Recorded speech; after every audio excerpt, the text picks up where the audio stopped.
This exercise is recommended to flatten your belly and to lose weight. So, isang buwan na ako dito sa gym, pero hindi ko to araw-araw ginagawa. So, pag mag-back exercise ako or leg exercise, nagaganito ako pagkatapos.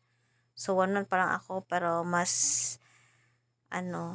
magaan na yung katawan ko. Pero, parang ang laki pang tatrabuhin kasi malaki pa yung tiyan ko. So, never give up and keep on sweating. Go with me, workout. Thank you so much for watching.